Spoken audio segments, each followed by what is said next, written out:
Deus Vault, my fellow gamers. Here we're taking a look at some mummies from Mantic Kings of War line. And I just built this guy. Just cleaned him and built him. And as you can see, already he's kind of looking rough. You see the white scrape marks all over him. Side of his face looks terrible. You know, and I cleaned it up as best I could with the knife, you know,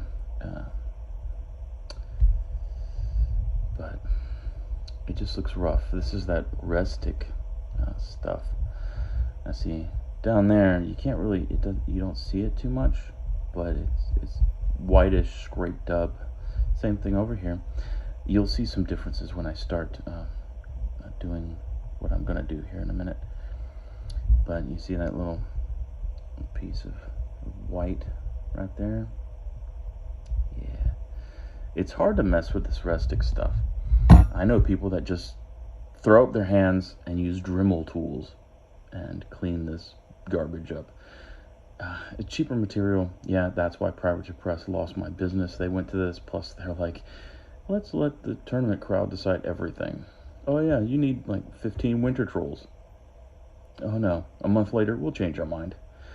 Yeah, so this material is pretty rough, but for only 10 guys, it should be okay. The werewolves are made of the same stuff, but I use the same technique. So, and actually, I've been okay as far as getting different sculpts, poses, I guess you could say, out of these two bodies. But right there, you can see a difference, right? It looks much cleaner.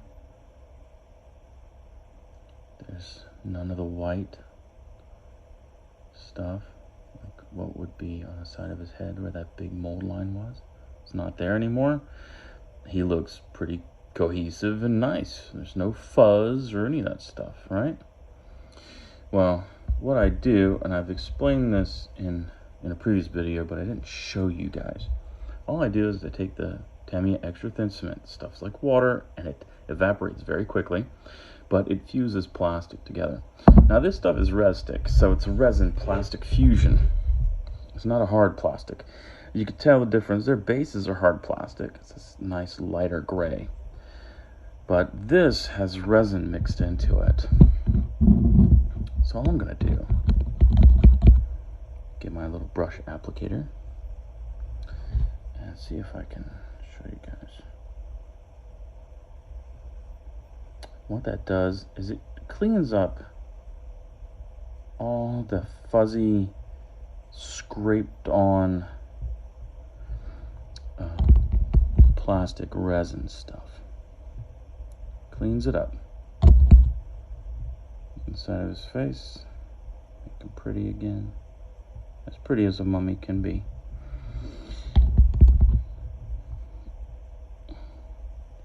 And yes, this is a terrible waste of material as far as you got to use super glue to glue the model together, but then the plastic glue just to clean the thing, an extra measure. And this is like if you're anal, if you're going for a nice paint job, you do these steps. If you don't care, if you're gonna slap 40 of these guys on a base and have the 5 foot away army, you know, it looks good from 5 feet away, then by all means slap them together with a Dremel tool. You know, throw your hands up and say it's not worth it, and just paint as is. But me, you know, I'm just doing this so that they can be display case queens and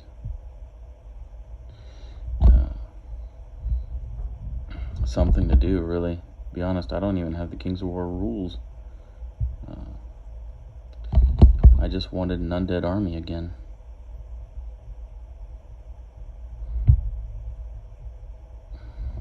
And I didn't want to pay goofy Games Workshop prices. Now you saw that little, we're gonna touch it, boom, and get rid of it. Just totally melts in and smooths down. This does not disturb the detail at all, actually, but it will get rid of unwanted knife marks. I mean, if you're gouging them all, it's not going to get rid of that, but it will get rid of unwanted knife marks. It'll smooth everything out. Just, it's such a nice method of cleaning a model after it's been cleaned. Only this rustic stuff, man. Only this rustic stuff. Maybe if you're pretty harsh on a hard plastic model, you might need this. Like if you take a Dremel to it and you've got a bunch of fuzzies all over the place.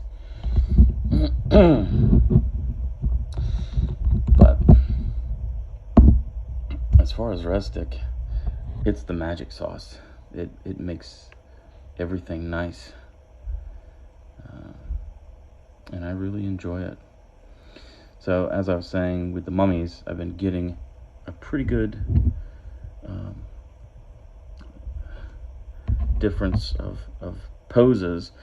And like I say, you only have the two types of torsos, and they each have a type of cloak. You got 3 different types of heads. The shield arms and loose arms hanging down, those are your only type of left arm. You've got axes, swords, and daggers for your left arm. And in that combination, you can get some decent bits of posability. I've got 5 more of these guys to do until this little group is done. This is all that you get in the Mega Army. So I'm guessing that these Mummies are some kind of awesome rules-wise. Not sure.